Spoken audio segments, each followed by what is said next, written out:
a hi mahlweni qhubeka ka video liya hi nga kavanyeta hi swin'wanyana. That is why mushado a hi wa vatsongwana, mushado wa vanhu lava se va nga matured. That is the reason why loko hi dyondzisa emabandleni hi dyondzisa leswaku hi fanele hi rindza nkarhi wa straight, nkarhi wa right lo xikwembu xi nga wu veka ku wena u ta kuma swa wena, xikwembu xi ku tisela loyi a nga wa wena. Loko u ri wanuna xikwembu xi ta ku tisela wansati loyi xikwembu xi nga ta n'wi approve. Loko u ri wansati xikwembu xi ta ku tisela wanuna loyi xikwembu xi nga ta n'wi approve. Loko u ri wanuna ya hi ndlela yoleyo. Loko hi sungula hi jaha swilo a ya ha kumi na nkarhi wa ku khongela. Problem se hi langute ngopfu leswi hi swi vonaka hi matihlo, leswi swi vonaka swi sasekini ematihlweni ya hina hi kuma onge swi sasekini le matihlweni ya xikwembu. That is why vasesi a va ha khongeli loko ku va na munhu loyi a fikaka a ku sesi na ku rhandza. A va ha khongeli vasesi va vutisa xikwembu vo pfumela eku pfumeleni ka vona. A va rivele leswaku ku hlanganeni ka vona munhu luya futhi masiku lawa ku nga na swa ku datana. Loko mi famba mi ya datana mi endla sweswi mi nga ta swi endla, there's a big thing lexi fikaka xi endleka. Loko mi fika mi hlangana mi endla leswi swa ku yila, ku na leswi va ngo i soul tie. Moya wa wena, moya wa munhu luya swi sungula ku va ni swibohana. Ene swi bohana hi nkarhi wa wrong because n'wina a mi nge tekani. And swa ku date a swi heteleleka ku tekana, swi hetelelaka ku tshovana timbilu. And at the end of the day loko u huma u so u fanele u ya lava loyi a nga yena loyi xikwembu xi nga ku vekela yena, swi ta teka nkarhi because na connectivity ya wehe ku va u va spiritually connected ku xikwembu xi ta kota ku va ni xi ku tisela loyi ku nga yena. Swa tika ku va ni ya kuma munhu loyi a nga yena. So that is why swi ri na nkoka ngopfu ku va ni etikerekeni hi dyondzisa ti-process na ti-protocol ku loko ku fika nkarhi loyi u twa onge nyama ya ku pfukela switwi swi sungula ku ta hi matimba, hi yini process leyi u fanelaka u yi tirhisa. Let me tell you ku na leswi hi nga swi chumayeleki kumbe hi nga va byeleki vanhu. Rito na ku kholwa swa dlaya switwi because switwi swi supply-wa hi miehleketo. Loko brain ya we yo ze yi fikeriwa hi ku na xo karhi u xi navelaka, brain ya we yi triggera ti-hormones ivi u vona miri wa we se u sungula ku reacta, u tikuma u navela ku lava ku hlangana na wansati kumbe u navela ku lava ku hlangana na wanuna. Mhaka yi sungula miehleketweni. A wu ri ni ku byela ku moya lowu kwetsima i fire extinguisher, moya lowu kwetsima i mutimeri wa switwi hinkwaswo. So loko eka early stage xa loko hi dyondzisa vana kusukela ka Sunday school ya ka youth hi tlakuka hi ya le henhla, hi fanele hi va dyondzisa ku meditate. What is to meditate? To meditate is to always pray. Hanya ritweni minkarhi hinkwayo u hlaya matsalwa ma ku humesa ma ku teka away from swilo swa ku tala swa misava. U focusa ka matsalwa, u focusa ka tibuku ta le xikolweni ku ri ku haya exikolweni, u focusa ka swilo swa positive. Tidyondzo leti hi fanelaka hi nyika vana va hina tona. That is why ku na swilo swa ku a hi fanelanga hi va pfumelela va vulnerable ka swo va swi languta hi ku the more va languta swilo swa ku kala swa ku va swi ri swikulu ka miehleketo ya voho kumbe sweswi va swi tlangisa ka ti-TV masiku lama, ti-WhatsApp, ti-Facebook, ti-Facebook lava vonaka manyala hinkwawo lamaya. Leswi va swi vonaka hi leswi fikaka swi tshama mihleketweni, and the information which you receive hi yoho leyi fikaka yi endla yi ku endla u va curious. N'wana wa 4 years kumbe n'wana wa 5 years loko a vona wanuna na wansati va endla sweswi va swi endlaka lomu ya ka ti-social media, leswi hina a swi yila ku va hi swi languta nkarhi loyi hi nga kula hi wona.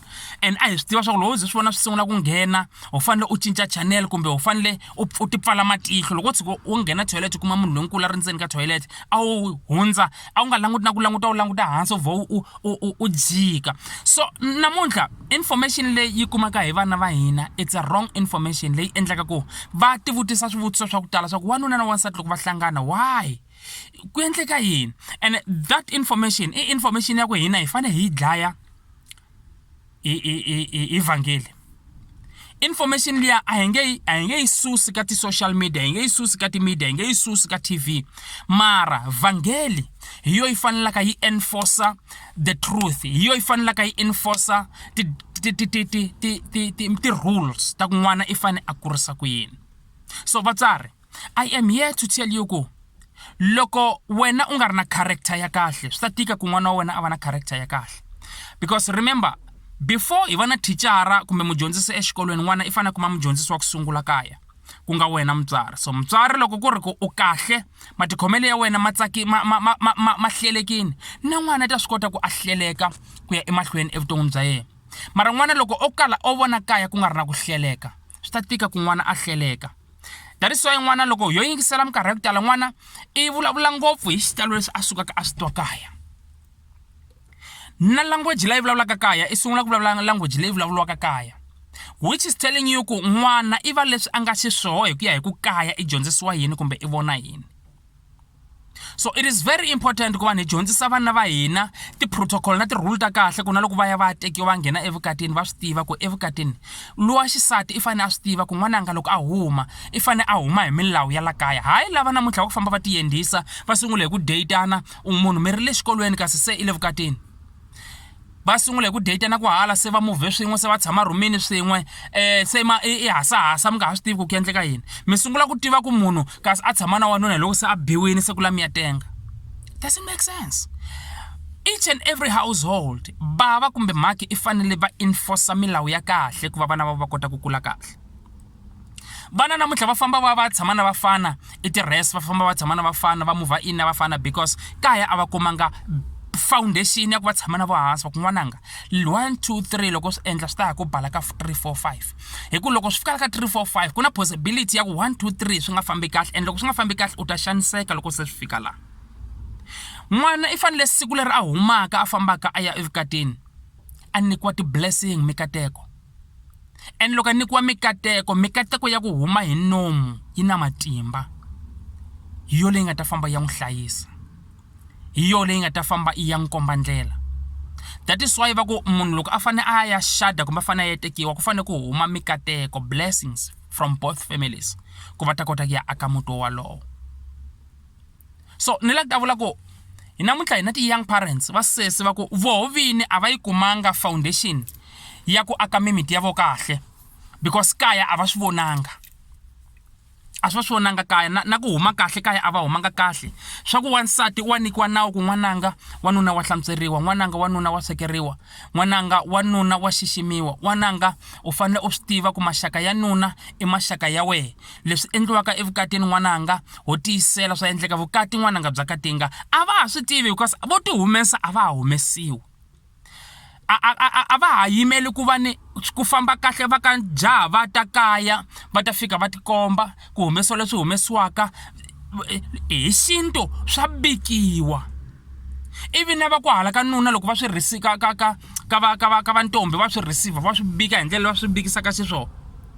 Hi mukhuva wolowo ku famba protocol ya liya ya xintu ivi va vulavula marito hi milomu ya vona va ku ya khensa xikwembu a xi mi katekisi fambani mi ya wu aka muti wa n'wehe ku rhula ku va na ntsako. Those words are very powerful. Marito lawa ma na matimba ngopfu ene ma famba ma ri na vufakazi. You have witnesses from both families. Loko va ka vanuna va ku fambani mi ya wu aka hi ku rhula na va ka nsati va ku fambani mi ya wu aka hi ku rhula. These are the witnesses and the words lama fanelaka ma mi aka.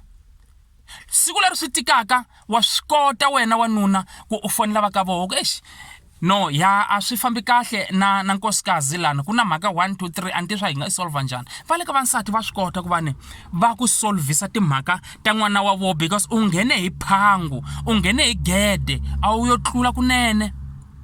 Na yena wansati loko se swi tika onge nuna nga ka swa famiyana kona kahle wa swi kota ku fonela ka va mamazala n'wana wa n'wehe swi so na so va swi kota ku va ni va mi solve. Mara leswi swa ku mi yo hlangana rest nini so vuya u ri na khwiri vufakazi byako byi kwini. Mikateko mi yi kume hi nkarhi muni before mi ya endla leswi mi nga swi endla. Ku laveka tidyondzo before hi ya dyondzisa tidyondzo leti etikerekeni onge vatswari emakaya hi nga sungula ku va hi swi tiva ku vana va hina hi fanele hi va nyika milawu leyi va fanelaka va hanya hi yona.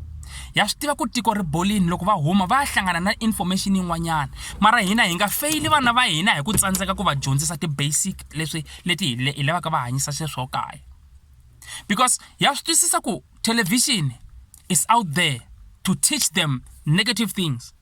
Vanhu they're out there to teach them negative things. Vana va ku huma mindyangwini ya ku hambanahambana eswikolweni lava vulavulaka swa ku hambanahambana swa ku va lahlekisa, but the basic rules leswi u lavaka vana va kurisa xiswona va nyiki kaya.